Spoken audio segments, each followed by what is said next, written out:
So this video, we're deep diving into the Primo, Paleo, caveman diet, what the diet actually was, and a bit more information and understanding why everyone thinks the way we think about what humans used to eat. Alright, so I'll let you know the timeline for this. Basically, humans' evolution primarily over the last 250,000 years. Distinctively something different happened around that time period to grow the brain to an extremely much larger amount than it previously was. And prior to that, there's probably about 2 million years of somewhat resemblance to humans. So basically the going theory is because they found all these arrowheads and spears and bones which preserve well in the fossil record. Basically they go, oh, that's what we must have eaten. Caveman just hunted, but as more and more evidence comes out and they find more, they can see more in the dirt.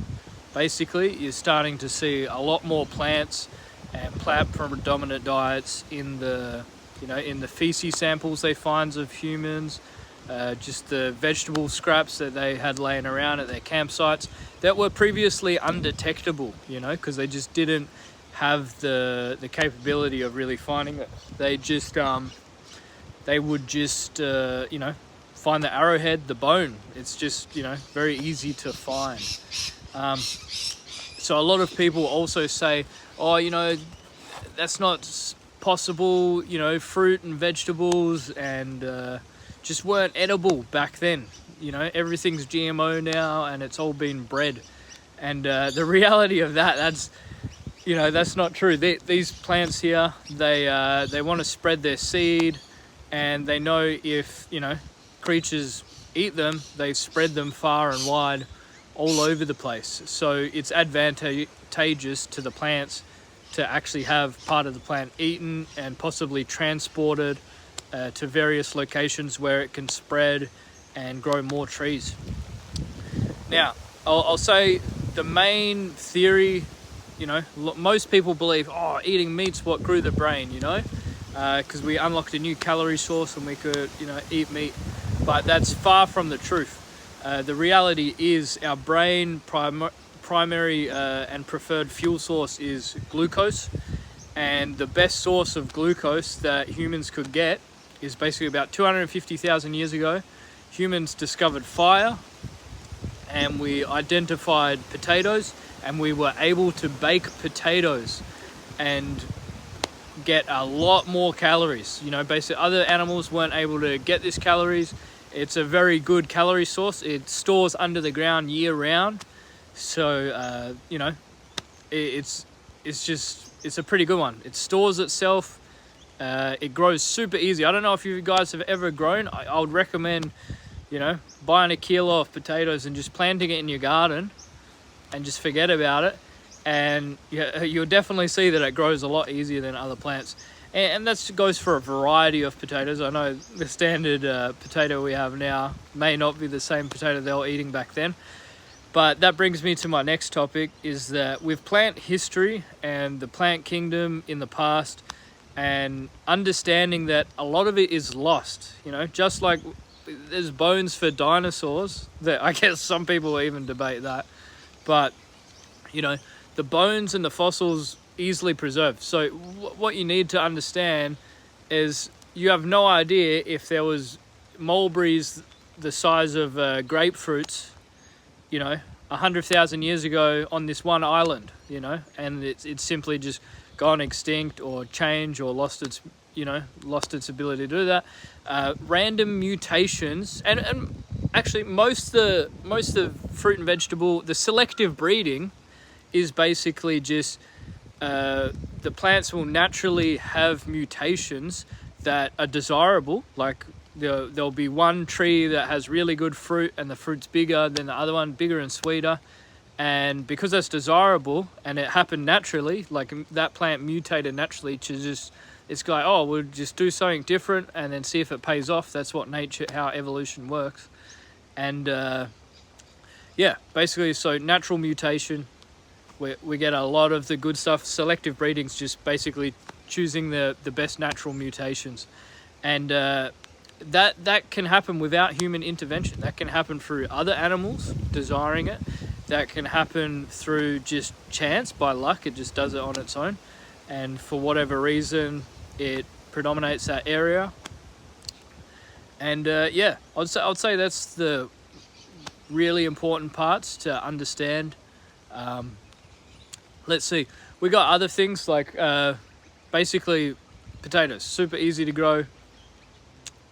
Other trees like mulberries, figs, you can just break off this branch and stick it in a ground and it's going to grow a second tree. You know, that's pretty easy to do.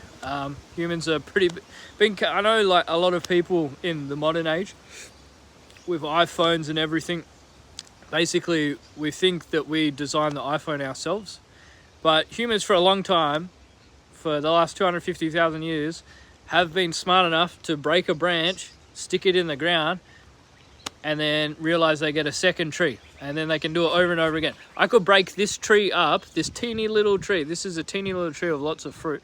I could break all the branches off this tree to nothing, stick it in the ground. I can make like 20 or 30 trees from this one tree. So you got to understand, if you do that on a mass scale consistently, and that can even happen naturally, you know, that these will create patches of mulberry trees naturally over time if left be. And so, and I'll say the other theories that basically support this is humans are long distance runners with extremely good navigational skills. We have great eyesight for seeing all the colorful fruits, which ones are ripe, which ones are not, which ones are poisonous, which ones aren't. We potentially developed language purely to communicate which plants were edible and which ones were toxic, because that's a big point that carnivores make, that, oh, you can't eat most plants. See, if I try and eat these leaves on this plant, I'll probably get sick. If I eat these leaves, I don't get sick, you know. So understanding and communicating which plants are edible, which ones aren't, that's a major reason why humans talk right now. You know, humans, that's basically the primary reason. And then, you know, people started talking too much, basically, and then lost the essential stuff. So humans are really good at traveling long distances. You know, we sweat, and we're the best long distance runners. And in my opinion, what humans basically evolved to do, we travel long distances looking for patches of potatoes or fruit trees or whatever, and we find it, run back to the tribe or crew, whatever, point them in the right direction, take everyone there, you know, eat it all up, have a good feed, and then boom, go looking for more. And that would have been the early days. Then it comes with, you know, leaving a few behind, letting it grow back, spreading it further, you know, taking, you know, the surplus and planting it around, ensuring that, you know, next year we're gonna find even more food, you know. So it's a very important one. But yeah, I just would say that it's very good to leave your mind open to understanding that there might have been, you know, giant melons with, you know, that taste better than the ones that have now. We really have no idea what plants were lost, you know. We don't know if there was an Atlantis where, you know, there's just these crazy fig trees that grow like crazy. Fig trees do grow like crazy. But what I'm saying is we have no idea if there was a civilization, a society where humans evolved predominantly, like maybe for 2 million years up until, you know, 250,000, when we started eating potatoes and baking potatoes on the fires. Basically, you know, for the last 2 million years, we have no idea if there was, one whole country or continent just filled with mulberry trees or all sorts of different, you know, plants that we have no idea what they were. but basically we have no idea if there was extremely abundant calorie sources of fruit in the past. Like, it's just impossible, lost history that really can't be found, especially, you know, that far back, and, you know, to prove it evidentially. But in my opinion, the amount of edible plants that there are is crazy. You know, it's crazy. There's I'd say there's definitely a million edible plants out there. When you get into rare fruit and other stuff like that, and planting trees and stuff, you kind of learn the amount of variety that's out there that's actually edible, and that doesn't taste like shit. Like, you know, people really try and say that, you know, fruit used to be like just a zucchini or whatever, but yeah, that's just complete nonsense. Yes, you know, some supermarkets, you know, they slowly improve some of the food they get, but second of all, the supermarkets now is just full of crap. Basically, it's all unripe. It's just designed to last a long time on the shelf, to be shippable so it doesn't fall apart on the way to get shipped. So a lot of people haven't really tried good quality fruit in the first place. So when you taste the shit at the supermarket and it's subpar and you're paying top dollar and it doesn't really taste that great, it's easy to think that, like, oh yeah, this isn't that great.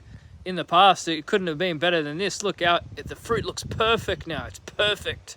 It looks the perfect color and it's shippable. But when you're talking about taste, flavor, nutrition, you know, it doesn't last long. It either gets eaten or it rots on the ground and becomes food again for the tree.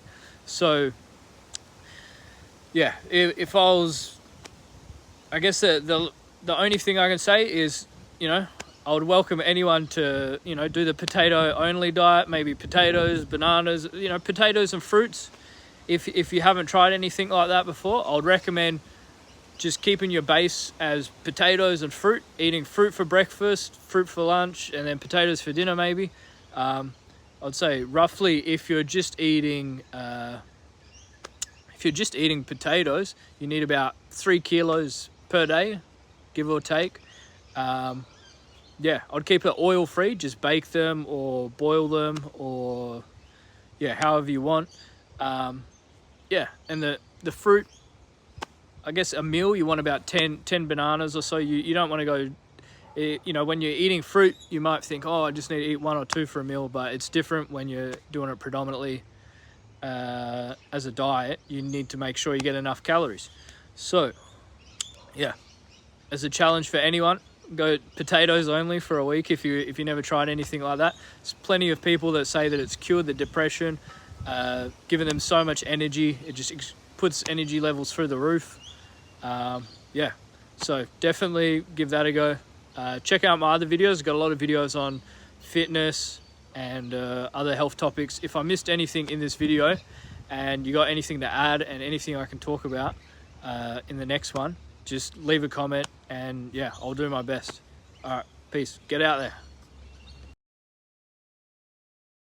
Why were you dehydrated? Why are you dehydrated? Why are you dehydrated? Here's no answer. I'll tell you why. Because you're not filling the goddamn water.